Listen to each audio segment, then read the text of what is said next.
G'day everyone, thanks for stopping by. Today's video is another Pajero video, surprise surprise. But this has been one that's been coming for a long time, and I do apologise to Colin for taking so long to getting around to this. Unfortunately, just had stuff on the go, and I've had a few other projects, etc, etc. And unfortunately this one, because of the amount of effort and time it's going to require to get this done, this is why this one's kind of been a little bit on the back burner, and just had to wait until I got some other stuff handy, ready for the project, and basically just had the time. Now I have referred to this on a number of my other videos, so here it is. This is the replacement section for that stupid little card piece that we've got in our Pajero that everybody hates. I've seen lots of posts on the Pajero forum, whether it be on Facebook, just on the Pajero forum in general, with different things that people have come up with this as far as an option of replacing that card slot, just to make it useful, and I guess just to be able to use that space rather than having it be a waste of space with that little slot in the card slot. Look, I actually personally put something in that card slot. I've got a card that lives in there permanently, so if I ever leave my wallet or something like that at home, I've always got the ability to just grab that card out and grab it and off I go. So basically this is a direct replacement for that card slot itself. Now this has been 3D printed by Colin, and this one is, I guess, a little unique to me. This is something that Colin did up for me based on my request, and that's what Colin will do for you. So as you can see, this is the, I guess, the bracketry or the replacement section for that little card slot. And what you'll see in here, I've got 4 pass-through slots, which is going to be for all those different radios that I've got in the car. Now I've got 3 radios. I'm about to put a 4th in again when I get around to it. And when I do get around to it, that means I'm going to have 4 mics in the car that I need to get sorted out. All 4 mics are going to be coming down to this little card slot, and that's just going to tidy it up for me just that little bit. When you've got 4 radios in the car, you need to look at cable management. Now another thing that he's got in here for me is 2 USB 3, I guess, almost pass-throughs. You'll see there's some USB 3 cables on the back here. If you follow the channel, you see that I put an Idoing 9-inch Android head unit into the dash.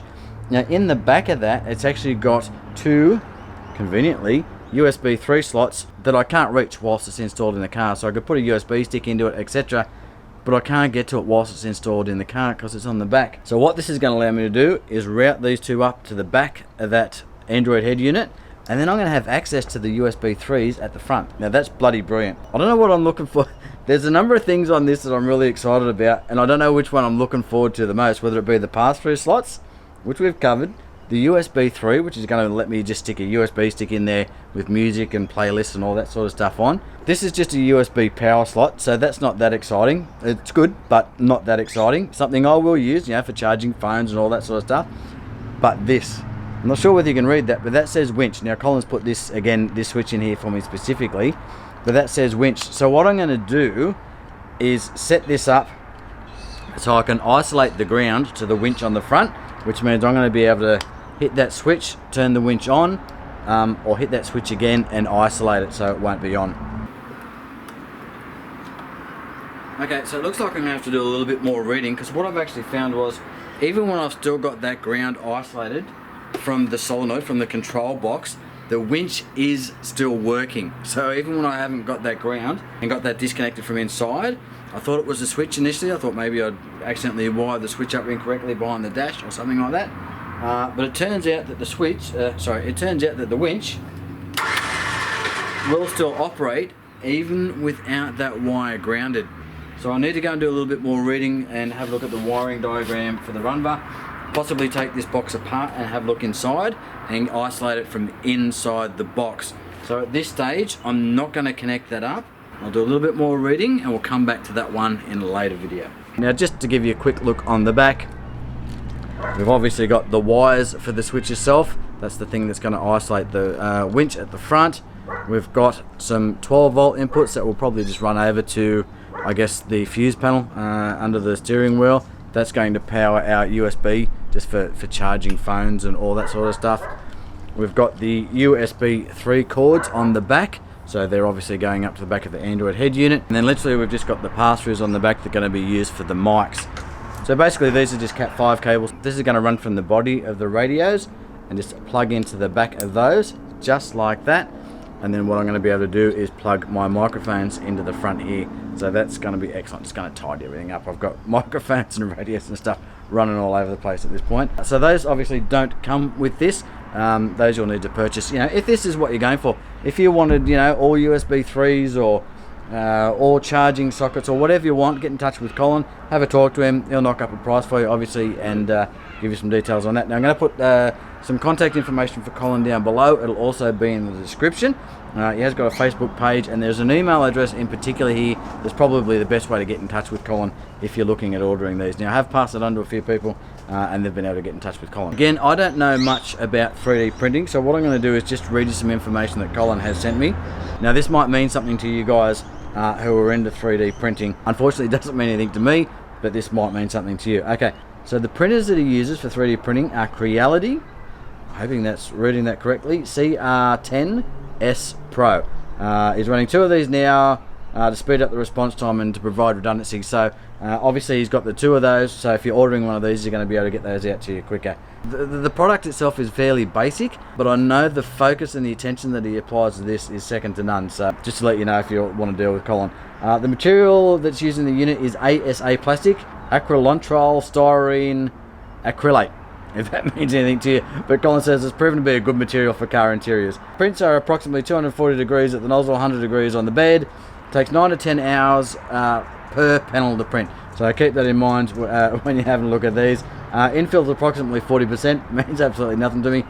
Designed for push button and carling switches, which is what you see that we've got in there for the winch, as well as other panel mount items can be found. It starts at $45, including shipping anywhere to Australia. Now I have to assume that's probably going to be the blank panel if you want to be adding switches, etc. But again, if you're looking to have something else added into it, like he's done here, I have to assume that Colin's going to be able to do the same for you. Colin's real easy to deal with. I've been dealing with him for several months, from his initial contact saying, you know, would you be interested in having a look at this, to letting him know what I wanted in the panel, to, you know, him being able to source it and then providing me information that he wanted me to provide to you as a viewer on the product itself. Contact information is all going to be down below if you want to get in contact with Colin and order one of these. I've seen people do DIY stuff, but nothing that I've seen yet on any of the websites or anything has really compared to the, I guess, the professional quality and the finish and just the stuff that Colin's been able to put in this for me. You know, I'm really impressed. And I've been really keen to get it in. Unfortunately, this is going to mean pulling the dash apart again, which is the thing that takes the longest about this project and the thing that has delayed me getting around to it. I'm not going to go into all the dash pulling apart. If you're interested in how to pull the dash apart, I've got a series of 3 videos, very much in detail, which will take you through the process of pulling the dash apart, you know, whether it's installing a stereo, all that sort of stuff. So you're going to have a look at that series of videos. I'll put it down in the link description, or it's in the Pajero playlist as well if you want to have a look at it there. So hopefully next time you see me, we'll have most of the dash apart and we'll be getting this installed. We'll see you soon.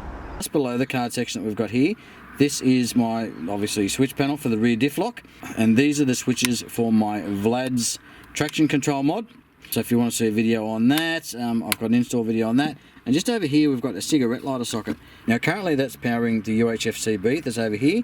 I'm going to hardwire that at some point. But I also have a USB plugged into here, which goes up to my dash cam, which you'll see up here. Now that's USB powered. Again, I've got a hard wiring kit that I need to get around to. That's probably been in the car for about 2 years. So as you can tell, I haven't gotten around to that yet, but that's currently USB powered. So really looking forward to this. Hopefully this is really going to tidy up the dash and make everything just look that little bit neater. Unfortunately, we've got to pull quite a bit apart just to get to it.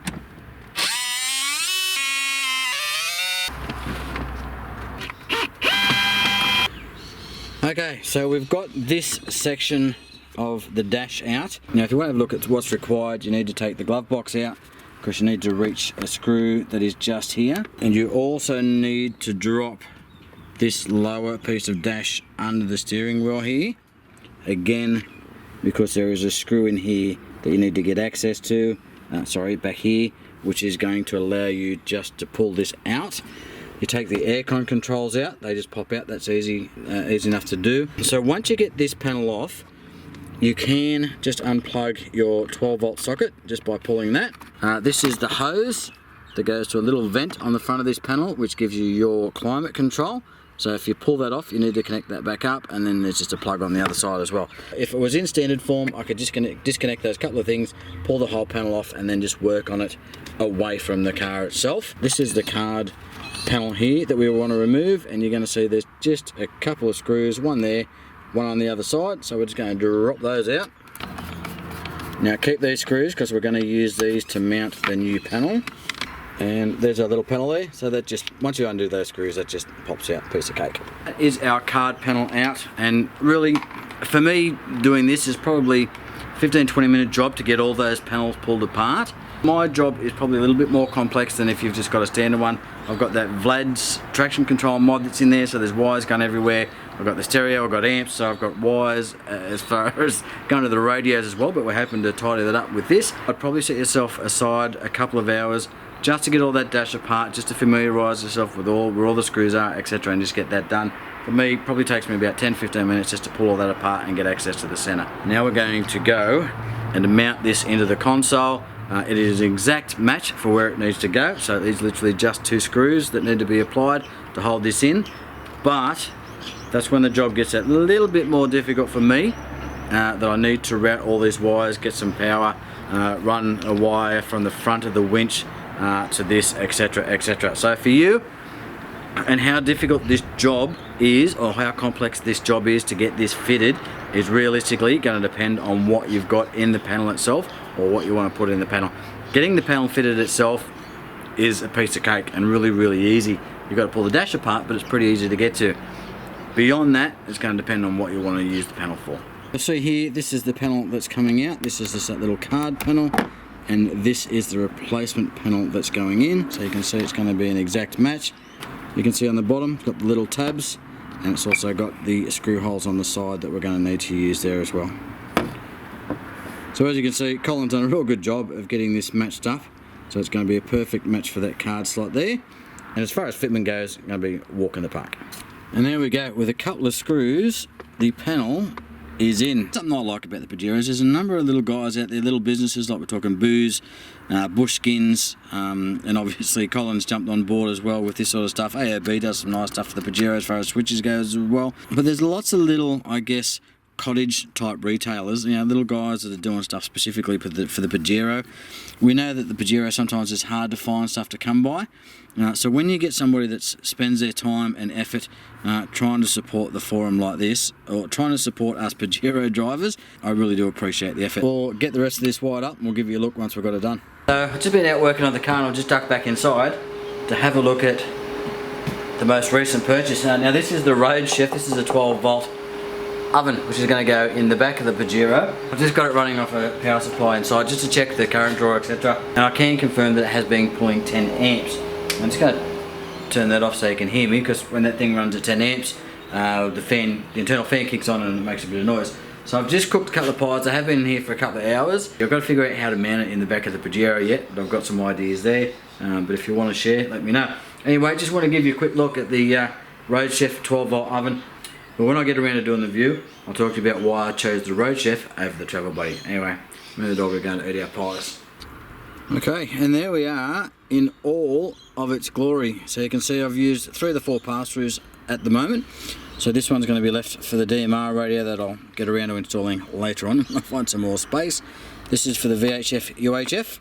This one over here is our XRS CB UHF radio, and this one is our HF microphone for our 7100 that's back here. As you can see, it's just tidied everything up for me, and I've got to tell you, it looks bloody cool. So there you go. So that is our, look, I don't even know what to call it. So that's our new dash insert, our replacement for our card holder, again, that everybody hates, everybody whinges about, and everybody wants to get rid of.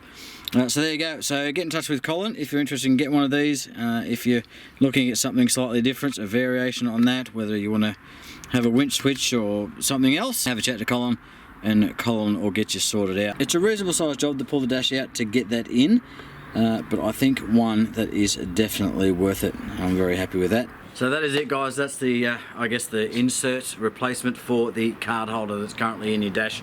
If you're looking to get rid of it, this is definitely a good option. Again, price will start at about 45 bucks. Have a chat to Colin and let him know what you want in it, and I'm sure he can come up with something for you. I was very happy with what he sent out to me. It's just perfect. I mean, it's just, I know you can custom DIY your own stuff if you want to, but this is a piece of cake, and for that price I think it's well worth a look. So thanks again, Colin. Apologies for taking so long to do it, mate, and appreciate you sending it out to me. Let me have a crack. I just want to say to everybody is thanks very much for all the subscribers that have come on board recently. Look, my birthday was back in May, and I was hoping that I was going to reach the 5,000 subscribers before my birthday. It was towards the end of May, and in the end we smashed it, and I really appreciate everybody that's come on board.